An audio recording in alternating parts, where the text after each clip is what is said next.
A todos, buenos días. Vamos a presentaros, o voy a presentaros el sexto de los vídeos dedicados a los problemas de electromagnetismo, que es uno de los temas, como sabéis, interesantes de este curso. Y en particular este es el primero dedicado a los importantes problemas de inducción electromagnética, los que utilizan la ley de Faraday-Henry y que en todos ellos se consigue la inducción de una determinada corriente eléctrica por la variación de un flujo electromagnético. Estos problemas son realmente importantes para la temática del curso, para la temática del electromagnetismo, y voy a presentaros dos vídeos. El primero es este, creo que cada uno de ellos con tres problemas que más o menos cubren casi todas las posibilidades en cuanto a este tipo de ejercicios o problemas.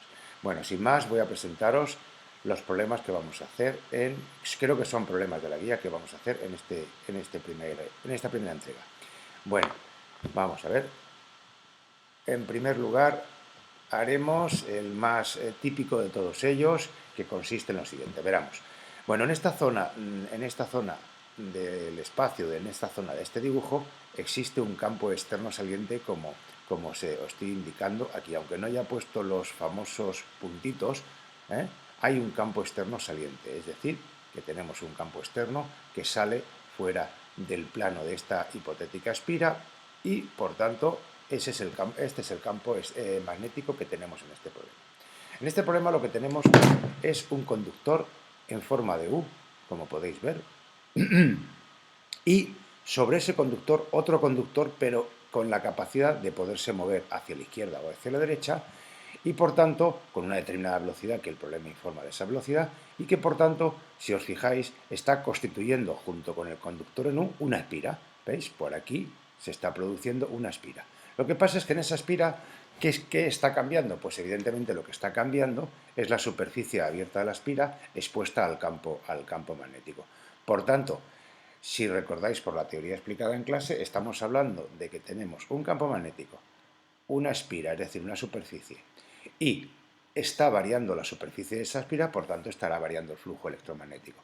Eso quiere decir que mientras esté moviendo esta varilla, como habéis podido ver en la teoría explicada en clase, mientras esté moviendo esta varilla, sea a la velocidad que sea, y sea hacia la izquierda o sea hacia la derecha, se va a inducir una corriente eléctrica en esta espira. Va a aparecer una corriente eléctrica que, como dice la ley de Lenz, la ley de Faraday-Henry-Lenz, se opondrá a la modificación de ese flujo electromagnético. Bien, ¿cuáles son los datos del problema? Bueno, el móvil AB de la figura, el móvil AB es esta, la barra que se puede mover. Dice que tiene una velocidad de 25 centímetros por segundo, un cuarto de metro por segundo, sobre otros dos lados paralelos inmersos en un campo perpendicular y saliente, como os he dicho antes, de 0,45 teslas. La resistencia de todo el conjunto es de 2,3 ohmios. Bueno, pues lo que nos piden es el sentido de la corriente inducida en la espira y el valor de la intensidad de dicha corriente. Bueno, pues como sabemos que se va a inducir una corriente eléctrica en este circuito, tendremos que aplicar la famosa ley de Faraday-Henry. La fuerza electromotriz, los voltios inducidos en esta espira por la variación del flujo será igual a menos n, ya sabéis que n es el número de espiras, en este caso sería 1, por la variación o la derivada del flujo respecto al tiempo. En este caso, como la n es 1, menos derivada del flujo respecto al tiempo, y entonces es menos derivada de, ¿quién es flujo? Flujo es el producto escalar del vector del vector campo magnético por el vector superficie de la espira. Bien, de estos dos, ¿cuál no varía? Pues evidentemente no varía el valor del campo magnético. Pues el valor del campo magnético lo vamos a sacar fuera y vamos a dejar la superficie dentro. Menos derivada de Bs por el coseno de 0, porque la espira tiene este vector, quizás lo voy a representar voy a intentar representar el vector representativo de la superficie de la espira. Es un vector así, que sale hacia afuera. Vamos a ver, ahí tengo el vector representativo de la superficie. Y ahora voy a dibujaros en azul el vector representativo del campo magnético, que también era saliente. Pues entonces lo único que tengo que hacer es poner un vector en la misma dirección que el de la superficie. Por tanto, estoy demostrándoos que el ángulo que forman, evidentemente, es 0 grados. Por tanto, menos derivada de B por S por el coseno de 0 grados. Como os he dicho antes, ¿cuál es el que no cambia de aquí? Pues no cambia ni el campo magnético, ni la intensidad del campo magnético, ni el ángulo de orientación. El coseno de cero seguirá siendo 1 y por tanto solamente quedará dentro de la derivada la superficie, que es el único que cambia. Por tanto, fuerza electromotriz es igual a menos B por derivada de superficie respecto al tiempo. Vamos a analizar qué es la superficie. La superficie de esta espira es base, que es X, que es variable, que es cómo está aumentando la base del rectángulo, por la longitud, que esa sí que es constante. Por tanto, derivada de L por X respecto del tiempo. Como la L es constante, la voy a sacar fuera también de la derivada, menos BL por derivada de X respecto del tiempo. Y ahora ni que decir tiene que la derivada de X respecto del tiempo es la velocidad que nos había dado el enunciado del problema. Por tanto, la fuerza electromotriz inducida en esta espira podrá venir dada por la fórmula. Ya, como podéis ver, he quitado ya el signo menos porque voy a dar el valor de la fuerza electromotriz. No voy a dar... El signo menos corresponde a la ley de Lenz y nos indica que la corriente eléctrica inducida se opone. De momento lo que vamos a sacar es cuántos voltios se están generando. Bueno, pues con una intensidad de campo magnético 0,45, con una longitud de 0,65 la longitud del lado vertical y con una velocidad de 0,25 metros por segundo, se están induciendo una pequeña corriente eléctrica de 0,073 voltios. Como lo que nos piden es la intensidad de corriente viene dada por la ley de Ohm, que dice que la intensidad de corriente es igual a la fuerza electromotriz partido por la resistencia del conductor. Como la resistencia del conductor a su vez era de 2,3 ohmios, por tanto nos queda 0,073 partido por 2,3. En resumidas cuentas, nos queda 31,7, bueno, en realidad es 0,00317 amperios, es decir, 31,7 miliamperios. Con lo cual está el problema resuelto, pero queda pendiente explicar el sentido de la corriente inducida en la espira. Es decir, la corriente que se induzca en la espira girará en sentido horario o sentido antihorario. Bueno, quizás esa es la parte más difícil y la que más cuesta de comprender. Y sobre todo me va a ser difícil explicarlo a través de hablado aquí, pues porque, pues bueno, pues porque es difícil. Y que vamos a ver si consigo explicarme. Mirad, el campo externo, el campo es saliente, es decir, va hacia afuera. La superficie está aumentando. Por tanto, ¿qué está ocurriendo en esta espira? Que está aumentando el flujo magnético que atraviesa la espira hacia fuera, es decir, saliente. Repito, campo externo, ese permanece fijo y es saliente. La superficie está aumentando y por tanto podríamos decir que el flujo magnético que atraviesa la espira está aumentando hacia afuera. Importante esto que acabo de decir, de hacia afuera, hacia nosotros, saliente. Bien, pues entonces la espira tiene que provocar un campo magnético que se oponga a este aumento de flujo. Por tanto, el campo magnético que la espira tiene que generar, tendría que generar un campo magnético, lo voy a dibujar aquí con negro, el campo magnético que la espira tendría que producir por su corriente inducida, perdón, tendría que ir hacia adentro, entrante. Por tanto, si ese campo magnético que crea la espira tiene que ser entrante, y si ponéis la mano derecha con el dedo pulgar apuntando hacia adentro, veréis que la curvatura de vuestros dedos indican que la corriente eléctrica inducida en esa espira debería de ser, lo voy a poner con rojo, debería de ser una corriente eléctrica en sentido horario.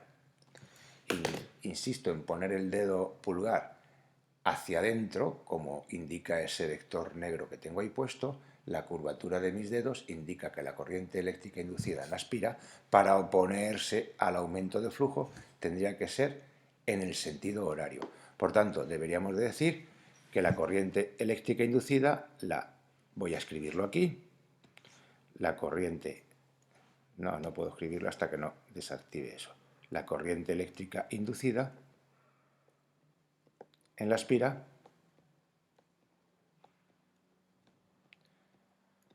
tendría que ser en circulación horaria.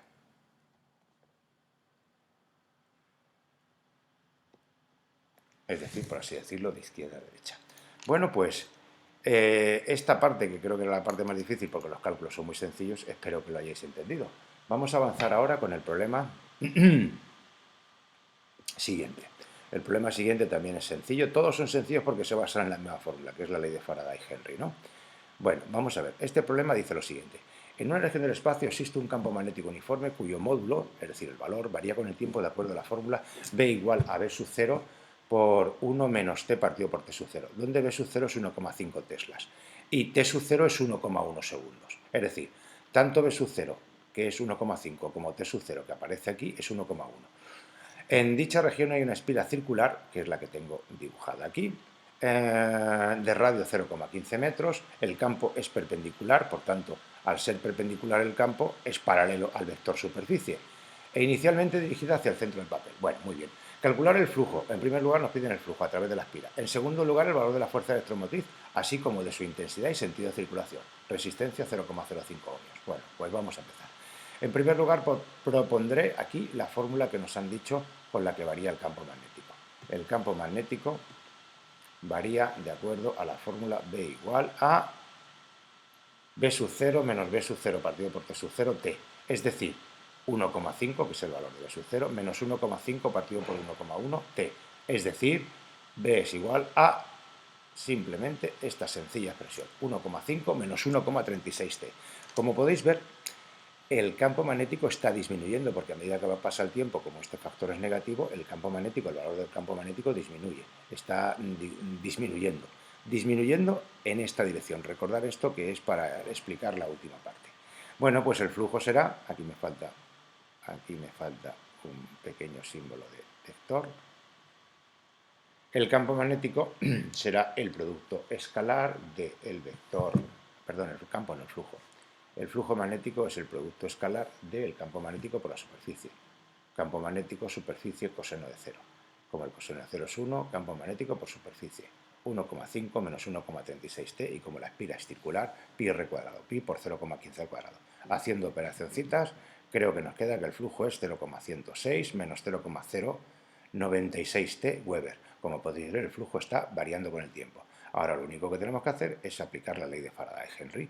Fuerza electromotriz menos n derivada del flujo magnético respecto al tiempo, como la n es 1 menos derivada del flujo magnético respecto al tiempo, es decir, la menos derivada de 0,106 menos 0,096 T respecto al tiempo. En resumidas cuentas, ¿cuál es la derivada de todo esto? De esto es 0, y de esto será menos 0,096, ¿no? Bueno, pues entonces menos 0,096, resultado final del problema, fuerza electromotriz de 96 milivoltios o 0,096 voltios.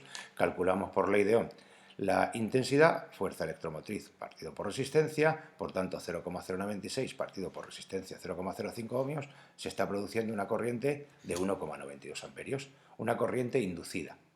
Es decir, una corriente que aparece ahí, digamos que por arte de magia, y no es por arte de magia, sino simplemente que es por la variación del flujo magnético.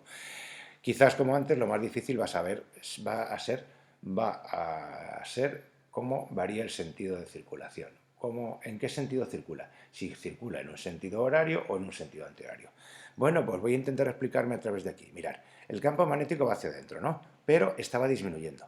Por tanto, disminuye hacia adentro. Disminuye hacia adentro. Disminuye hacia adentro. Ya lo he repetido 3 veces. ¿Y por qué digo esto de por cuarta vez disminuye hacia adentro? Porque la espira tiene que crear una corriente eléctrica que a su vez provoque un campo magnético que se oponga a esa disminución hacia adentro. Por tanto, espero que entendáis que la corriente eléctrica de la espira tiene que provocar un campo magnético, esta vez dirigido hacia adentro, para así compensar la disminución del flujo magnético que está experimentando la espira, que también era hacia adentro. Como esta vez era disminuir, pues entonces la espira tiene que provocar una intensidad de corriente que dé lugar a un campo magnético que se oponga a esa causa y que por tanto también sea hacia adentro. Bueno, yo espero que lo hayáis entendido, y si no, pues trataremos de hacerlo en la pizarra, explicar tantas veces sea necesario para que lo entendáis. Esta es una pregunta, la pregunta un poco más complicadilla de responder. Bueno, pues si el campo magnético que tiene que crear las pilas hacia adentro, estoy una vez más aquí en mi mesa poniendo el dedo pulgar hacia adentro. Por tanto, la curvatura de mis dedos indican también, como antes, un sentido horario. Por tanto, la corriente eléctrica que circula por esta espira, lo voy a poner aquí, la corriente eléctrica, fuerza electromotriz inducida. Bueno, voy a ver si puedo escribir porque es que no me está dejando escribir. Ah, claro, no me está dejando escribir porque tengo seleccionado esto. Disculpad, lo corrijo, quito esto y tengo que decir que la corriente eléctrica inducida gira en sentido horario. Es decir, iría así. Esta sería la corriente eléctrica que daría lugar a un campo magnético entrante que sería el necesario para contrarrestar la disminución. Bueno, espero que me he explicado bien o que me entendáis. Y si no, pues ya le pondremos remedio en la pizarra. Bien, vamos a presentar el siguiente problema. El siguiente problema es este, que es uno también de los realmente interesantes. Es el del alternador, ¿no? Calcular la frecuencia de giro en un campo magnético de 0,25 teslas, fijaros. Tenemos 0,25 teslas de campo magnético, que debe tener una bobina. Aquí tenéis la bobina, que está representada por esta espira. Esto está girando, y además a mucha velocidad, o tiene que girar a mucha velocidad, porque esa bobina formada por 600 espiras, esta vez la N600, de 40 centímetros de diámetro, es decir, 20 centímetros de radio, espero que yo haya hecho los cálculos bien con los 20 centímetros de radio. Mira, pues ahora me estoy dando cuenta ya que aquí tengo un pi r cuadrado, aquí tengo un pi r cuadrado, y he puesto 0,4. Es que tenía la mosca detrás de la oreja. Como cambiar todas las cosas aquí va a ser un poquito complicado, yo os recomiendo que, voy a ver esto, yo os recomiendo que estos 40 centímetros,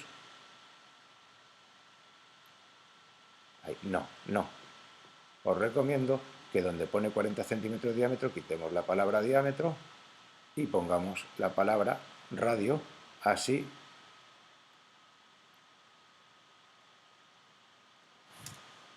yo no tengo que cambiar.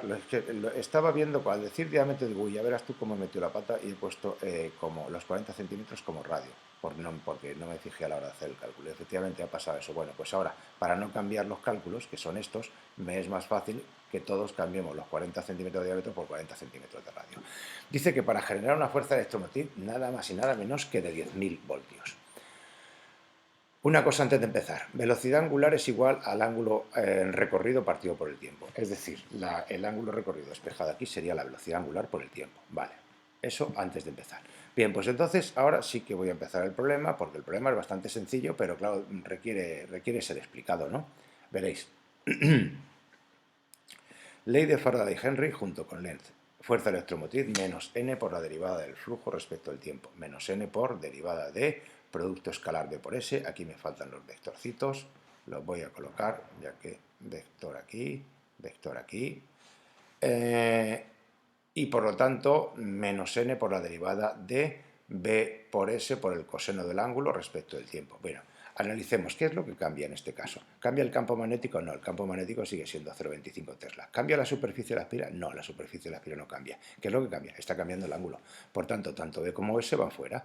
Menos n por b por s por derivada del coseno de z respecto al tiempo. Y como os he dicho antes, esto es lo importante, z lo puedo poner en función de la velocidad angular. Z es la velocidad angular por el tiempo. Por tanto, derivada del coseno de wt respecto del tiempo.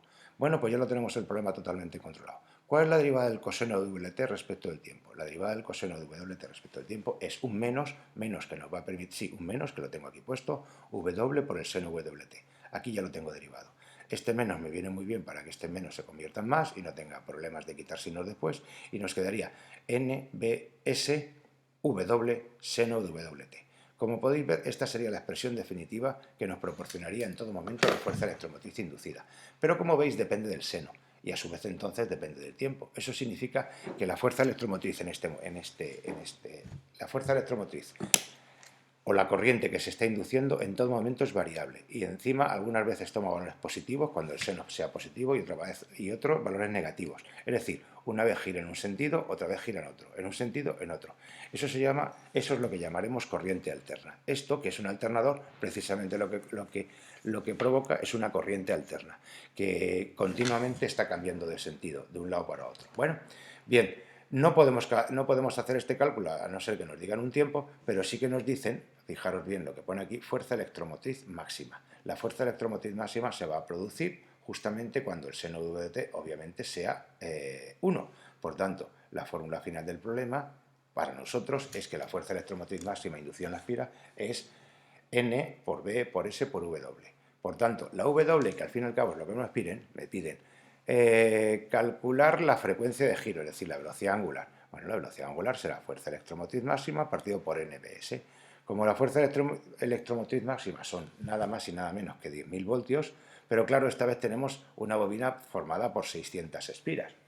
0,25 es el valor de la intensidad del campo magnético y pi por r cuadrado, acordaros que lo que hemos cambiado, el radio el 0,4 es el radio en vez del diámetro, pues nos da una velocidad angular de 132,6 radianes por segundo. Ya por curiosidad la paso a vueltas por segundo porque me decían frecuencia de giro, al ser frecuencia pues deben de ser vueltas por segundo, pues son 21,11 vueltas por segundo. Con lo cual el problema está explicado y espero que lo hayáis entendido. En este caso no nos pueden pedir el sentido de la corriente eléctrica inducida porque es alterna, es decir, va constantemente de un lado para otro, está cambiando constantemente de un lado para otro.